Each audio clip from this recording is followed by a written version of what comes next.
Glória a Deus.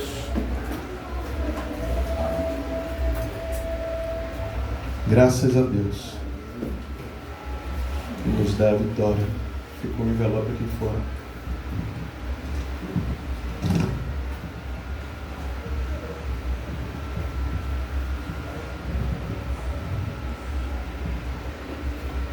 Queridos, saúdo a amada igreja com a graça e a paz do nosso Senhor e Salvador Jesus Cristo.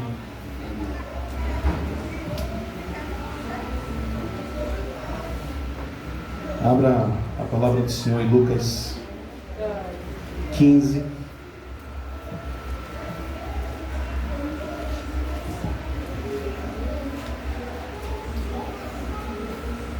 Eu creio que um dia irei compartilhar essa palavra, como está no coração. A palavra conhecida de todos, falando sobre a parábola do filho pródigo, mas não quero falar sobre o filho pródigo. Quero falar sobre o irmão dele. Lucas 15, a partir do versículo 25.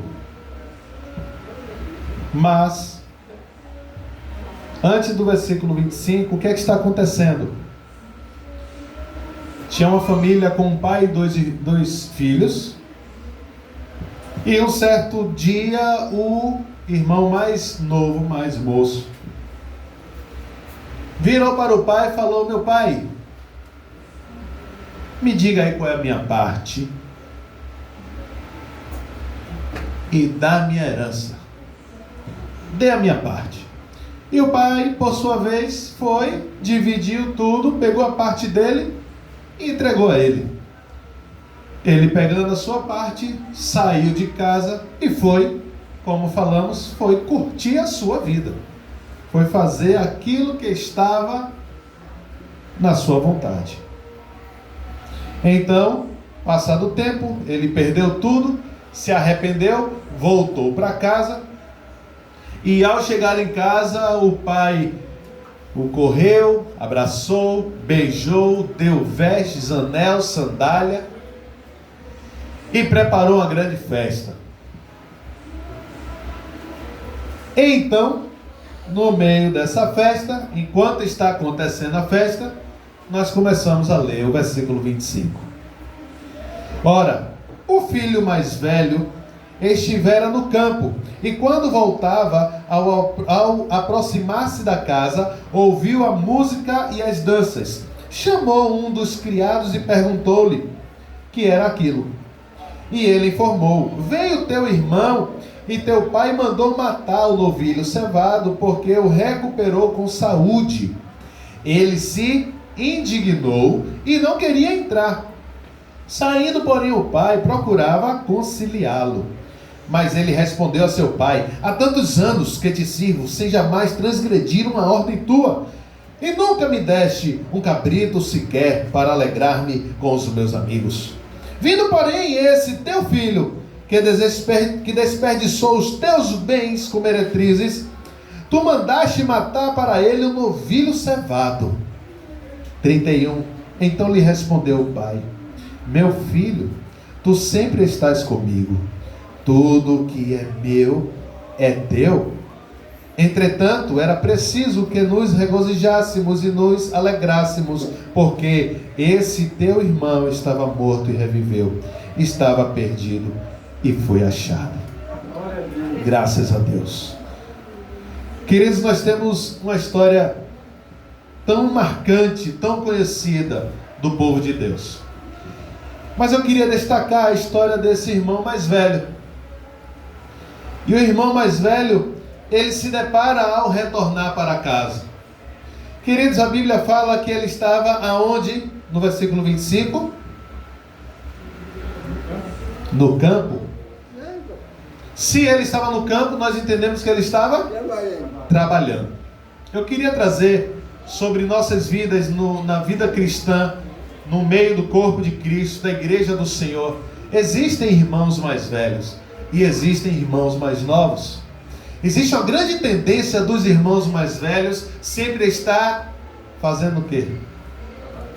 Trabalhando. Existe uma tendência dos irmãos mais velhos que já têm um tempo de caminhada no Senhor, de sempre se preocupar com o quê?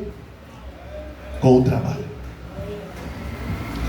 Existe na nossa vida da igreja uma prática onde nós entendemos que estamos fazendo a vontade de Deus quando estamos trabalhando.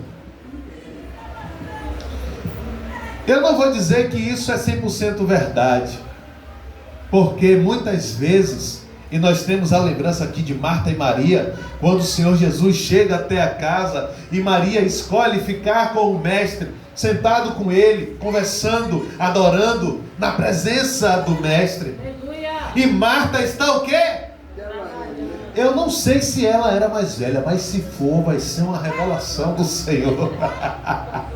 Então, naquele dia que o mestre chega naquela casa, Marta está trabalhando. A tal ponto, e eu começo a enxergar algumas semelhanças, eu não pensei nisso antes. Ao ponto de Marta virar para o mestre, virar para Jesus e falar: mestre, não te importas se eu aqui trabalhando e a minha irmã Maria aí conversando contigo, e o Senhor não manda que ela venha me ajudar? E o que é que o mestre responde? Marta, ela escolheu a melhor parte, e essa parte eu não vou tirar. O Senhor é Deus, queridos, para equilibrar todas as coisas. Há tempo de chorar, há tempo de sorrir, há tempo de trabalhar, como também há tempo de adorar. Não que o trabalho não seja adoração, mas falo adorar no sentido de parar para ouvir, parar para orar, parar para conversar com o mestre.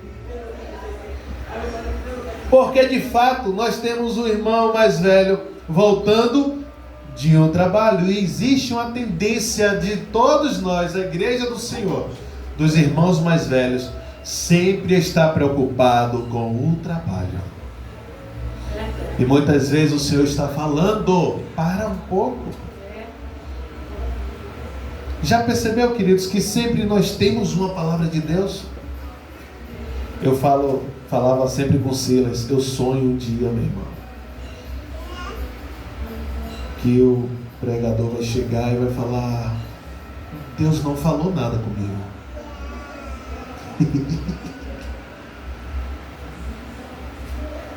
Sabe por quê, queridos? Porque nós vivemos uma rotina de obrigação, e nós temos por obrigação de ter uma palavra de Deus. E muitas vezes, e já aconteceu isso comigo, de eu falar: queridos, eu não consegui preparar nada, eu não consegui, mas existe algo no meu coração e eu quero compartilhar. Mas sempre é uma palavra de Deus. Deus se revelou. Sempre, o tempo todo Deus se revela. Sempre, o tempo todo Deus fala. Sempre, o tempo todo. Já percebeu? E eu creio que algumas vezes Deus fica em silêncio.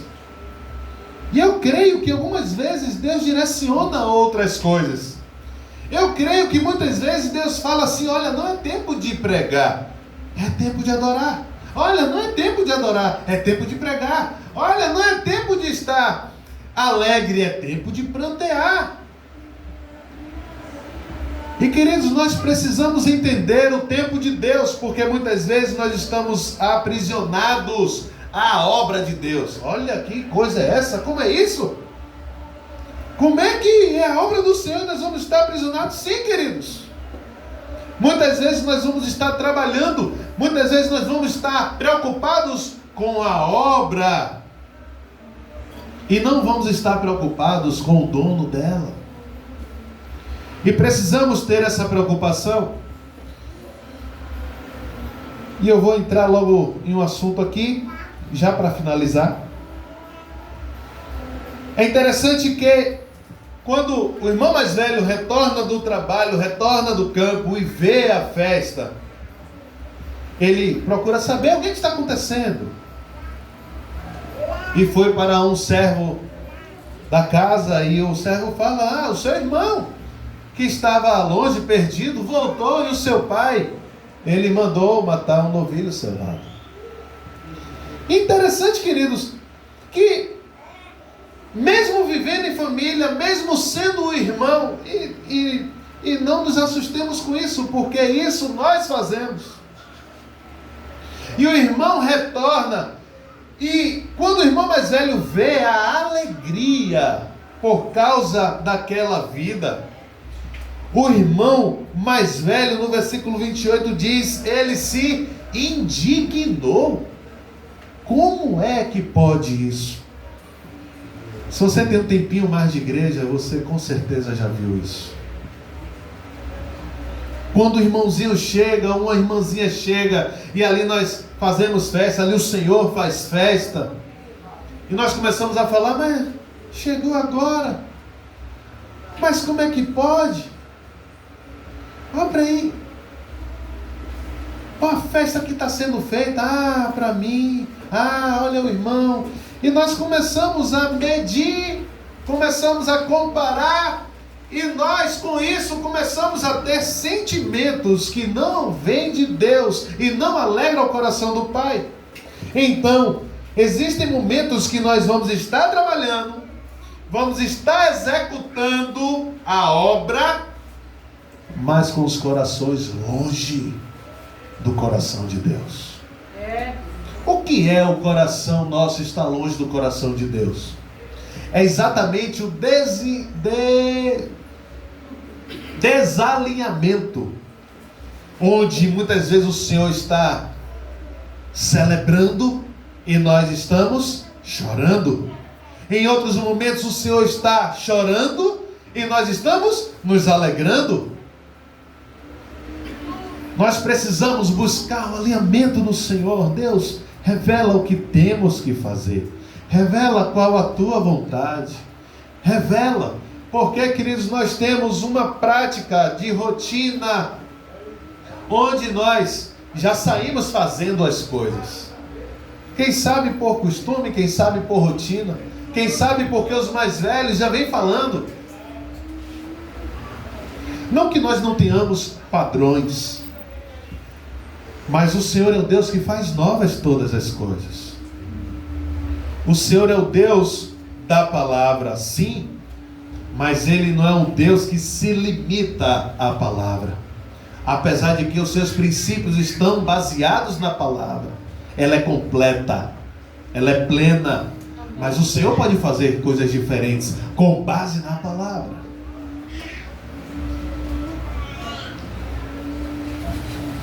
E o irmão mais velho, ele volta, e a palavra diz que ele se indignou. E é interessante que ele não fica apenas no sentir. Ela diz que ele se indignou e não queria entrar. Se ele não quer entrar, isso quer dizer que ele não quer fazer parte da festa. Ele não quer fazer parte da celebração. Ele não quer fazer parte da alegria do Pai. Ele não tem nem condição de se alegrar com o retorno do irmão. E percebe como nós corremos muitos riscos quando nós só olhamos a obra, quando nós só olhamos o evangelismo, quando nós só olhamos a igreja precisa crescer, a igreja está a mesma, a igreja não tem novas pessoas, e nós começamos a nos preocupar, e nós começamos a gerar estratégias, e nós começamos a nos mover. Não que nós não nos preocupemos, queridos, mas precisamos entender em Deus o tempo e o modo de todas as coisas. Nós precisamos entender o que é que está acontecendo no coração do Pai. Nós precisamos entender, porque muitas vezes nós estamos cheios de sentimentos, cheios de raivinha, cheios de mimimi, cheios de ressentimentos, cheios de indignações. E nós perdemos de participar da festa que o Pai está dando Ah, não é para mim? Como não é para você? Você faz parte do corpo. Quando o Senhor faz a festa e manda matar o novilho cevado, Ele diz: comamos e regozijamo-nos. É para todos. Existe uma causa, mas é para a celebração do corpo. Porque tinha um irmão, um filho, um amado, um querido, que estava longe, perdido, e foi achado, retornou. Aleluia! E nós não podemos viver, queridos, nesses sentimentos, os quais revelam a distância e a descentralização do nosso coração para com o coração de Deus. Se tem alguém se alegrando, queridos, na igreja, se alegre. Alegrai-vos com os que se alegram. Se tem alguém chorando na igreja, querido, chore. Chorai com os que choram. Apesar da vida cristã ela ser uma coisa louca, porque tem momentos que de manhã, quem sabe, nós poderemos participar de um enterro, um momento fúnebre. Pense um domingo de manhã, um enterro. E de noite no domingo tem o quê? Tem culto. E aí, como é que você está chorando de manhã e de noite você está cantando? Mas a vida em Deus é assim. Existe um momento, aquele momento é para chorar, é para estar. Mas existe um momento que às vezes é uma hora depois. É onde a página vira. E quem sabe aquele que está chorando, sentindo dores, dorme. E quando acorda, vem a alegria. Porque o Senhor é um Deus que quando Ele toca, queridos, Ele vai revelando. E quando estamos com os nossos corações centralizados no coração dEle, nós começamos a andar conforme o coração dEle está andando, sentindo, falando e nós ouvindo. E muitas vezes o ouvido dEle pronto para ouvir e nós falando. E muitas vezes o Senhor assim querendo ouvir uma adoração e nós o tempo todo pedindo. E tem vezes que o Senhor está falando: o que é que tu queres? E nós nos calamos. E muitas vezes o Senhor prepara um banquete para que estejamos na presença dEle. E nós falamos: eu não quero entrar. E nós declaramos: eu não quero fazer parte do que o Senhor está preparando para mim. Queridos, é tempo de nós nos voltarmos para o Senhor. Ah, mas você olha assim para o que o pastor está falando e ele está falando referente à igreja. Não, não é só referente à igreja, é referente à casa.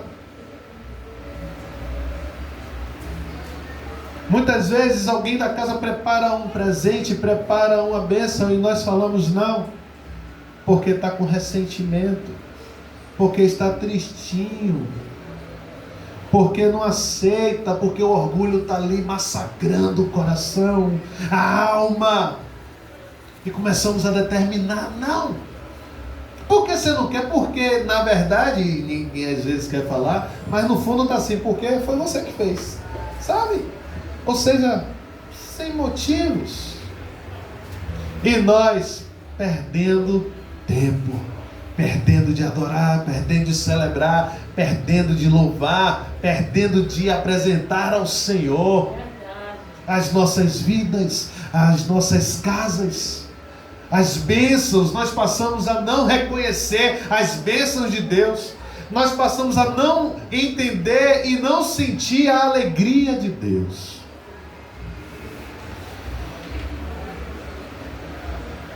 E ele fala que não quer entrar. E mesmo assim, queridos, e assim eu quero finalizar. O Pai, Deus, Ele sempre vem ao seu encontro. O Pai, Ele sempre vem ao nosso encontro. Para o quê? Como diz aí no versículo 28.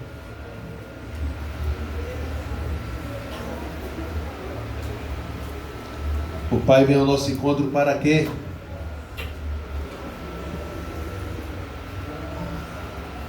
No versículo 28. Para conciliar. E quantas vezes você vive uma guerra eterna dentro de casa? Passa semana, passa mês. Quantas vezes você vive uma guerra eterna na igreja e passa semana? Quantas vezes vivemos guerras eternas e o orgulho nos aprisiona e não nos permite a conciliação? Mas quando chega alguém, ou quando nós estamos diante de pessoas, nós levantamos o braço, nós adoramos, e ali é revelado o santo. Não que não sejamos, mas a intimidade profunda do crente. Quantas vezes eu fiz isso, queridos? Quantas vezes eu passei, meu amor sabe, semanas sem falar com ela. É muito fácil chegar, pegar o microfone e contar só as bênçãos. Quantas vezes com orgulho eu dormia sem falar, eu dormia sem olhar. Quantas vezes eu fui para o sofá, quantas vezes eu mudei de ambiente. E se eu não tiver cuidado, eu faço tudo de novo.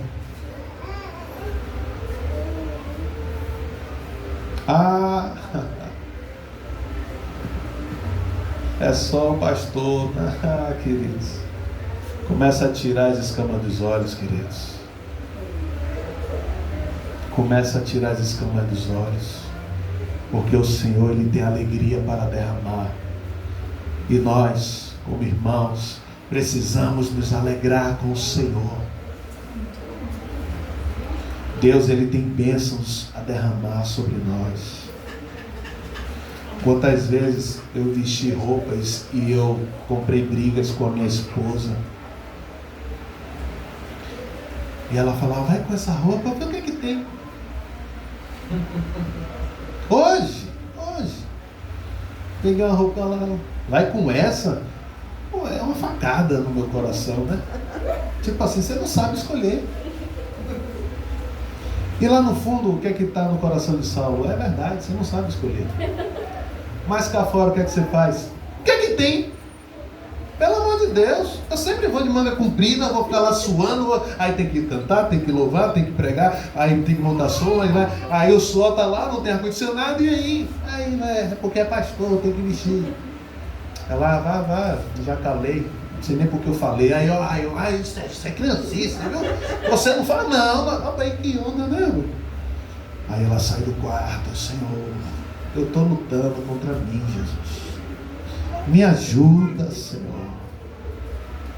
Aí ela volta e você demora ainda mais meia hora tentando falar. Sim, meu amor, o cartão tem que pagar, né? E agora, né? Meu amor, as meninas almoçou, as meninas comeu, aí nunca sai, aí. Meu amor, pega uma roupa aí, pega uma roupa aí, pega. Mas roupa, não precisa passar não, eu passo. Tranquilo. Queridos, isso é um exemplo tão besta, né? Tão simples. Mas que dificuldade a gente poder aceitar, a gente poder renunciar. Quantas vezes na igreja, porque não é do meu jeito, então eu saio da igreja. Quantas vezes nós falamos contra algum procedimento, e o Senhor preparando festas e banquetes. E quando não está do nosso jeito, quando não está do nosso agrado, o que é que nós falamos? Eu não vou entrar, eu não vou participar. E nós queremos tomar as rédeas e determinar para o Pai, sabe o que? Olha, é o seu filho que saiu, pegou tudo, gastou com meretrizes, e quando ele volta você dá uma festa? Olha o coração do irmão mais velho, trabalhador, engajado na obra. E quando, queridos, nós somos corações cauterizados, sempre empregados na obra, sempre atentos à obra, sempre ligados na obra. Falamos o que para o Pai? Há tantos anos que eu te sirvo.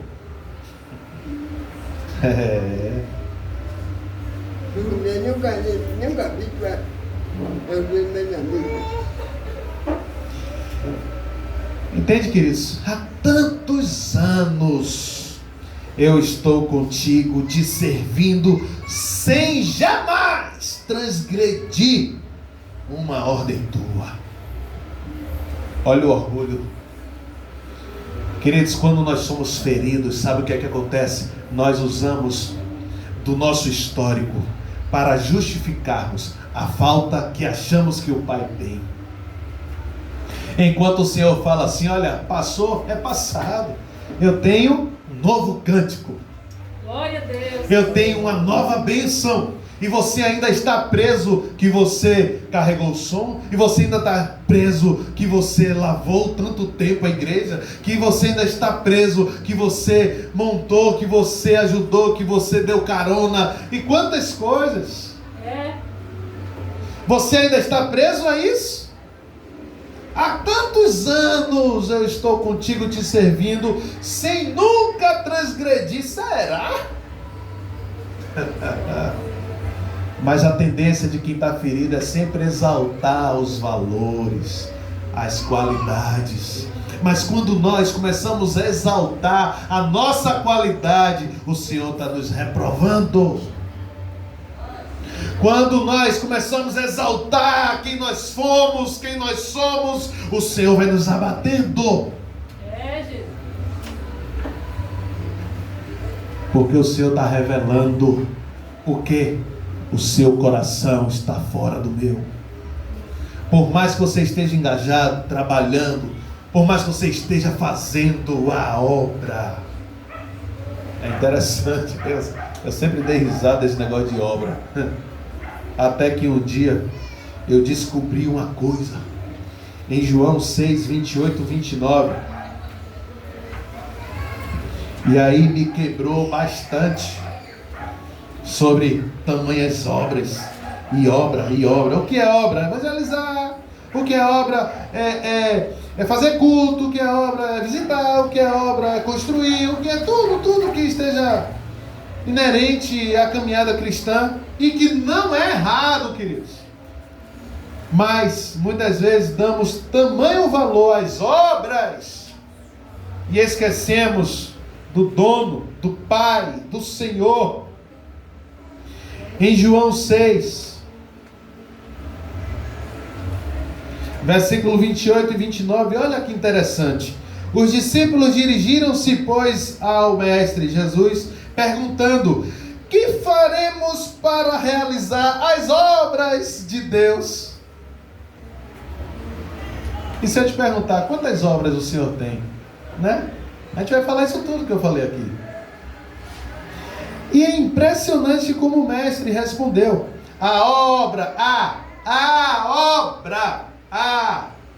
não são as, a obra de Deus é esta.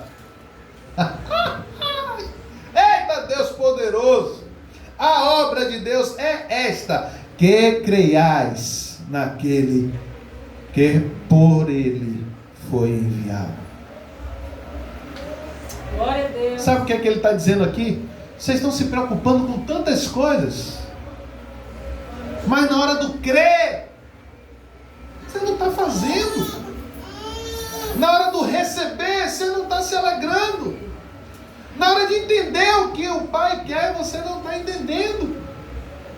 Você está preocupado com tantas obras, mas a obra é esta: que creiais naquele que me enviou. Volto a dizer, queridos, não que a gente não faça, não é isso. Mas, enquanto estivermos engajados, trabalhando na obra, ou nas obras, O nosso coração tem que estar ligado com o Pai. Porque muitas vezes quando retornamos cansados, não é isso? Ele está retornando do campo. Ele está sorridente? Está cheiroso? Não, queridos, ele está cansado, está desgastado. E sempre, entenda isso, sempre que estamos cansados e desgastados, corremos riscos de ter sentimentos que não vêm de Deus. Porque você chega cansado em casa e aí tem conta a pagar. Você chega cansado em casa, tem a criança já gritando, e você quer um silêncio, você quer um descanso. Olha quantas oportunidades de nós pecarmos, quantas oportunidades de nós chutarmos o pau da barraca, o balde, quantas oportunidades de nós gerarmos brigas, quantas oportunidades de nós nos indignarmos, quantas oportunidades de nós entristecermos o coração do Pai, declarando: eu não vou entrar, eu não vou participar.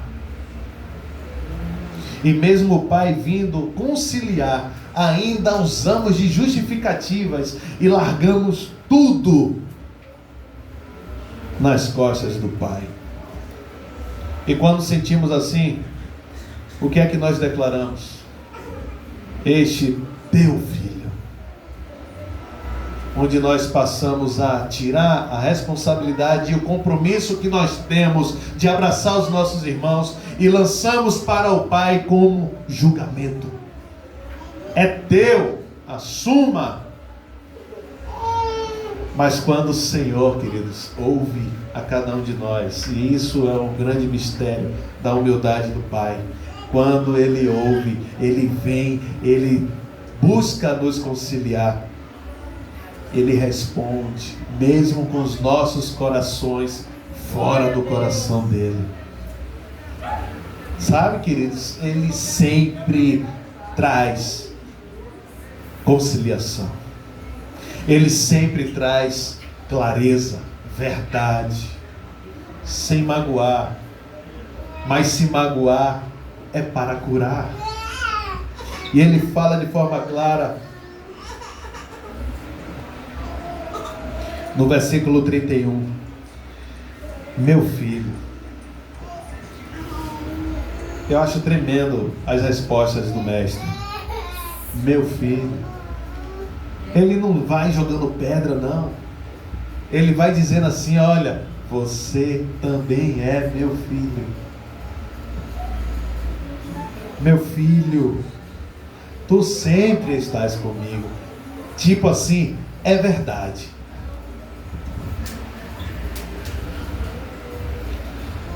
E ele continua falando: tudo o que é meu é teu. Inclusive, meu filho, o teu irmão. Está entendendo? Você está falando aí que é meu filho, mas tudo que é meu é teu. Ele é meu filho de fato, mas como é meu, também é teu. E o que é teu? Irmão. Da mesma forma que você tem a oportunidade de pegar novilhos cevados e matar e festejar, você também tem que assumir o seu irmão. Porque quando nós assumimos o compromisso com o Senhor, não é só bênçãos que vêm, mas as perseguições também vêm, as tristezas vêm, mas sempre o Senhor trará consolo sobre nós. Tudo que é meu é teu. Entretanto, era preciso que nos regozijássemos e nos alegrássemos, porque esse teu irmão, oh glória, esse teu irmão, ele não fala esse meu filho como você está falando, ele fala esse teu irmão também. Olha a classe do Pai, olha a classe do Mestre. Esse teu irmão estava morto e reviveu, estava perdido e foi achado. É necessário que nós nos alegremos no Senhor. É necessário que nós entendamos. Se você tem a sua casa, transforme ela em uma casa de oração, de louvor, de alegria. Se você está e faz parte da igreja, faça desse ambiente um ambiente alegre, de celebração. Busque no Senhor com preocupação e cuidados do Pai, para que nós de fato venhamos realizar, humanamente falando, as obras. Na realização, espiritualmente falando, da obra, realizando as obras com base na obra, crendo no Filho em quem o Pai enviou, nos alegrando nele em todo o tempo, para não perdermos tempo, para não perdermos as festas,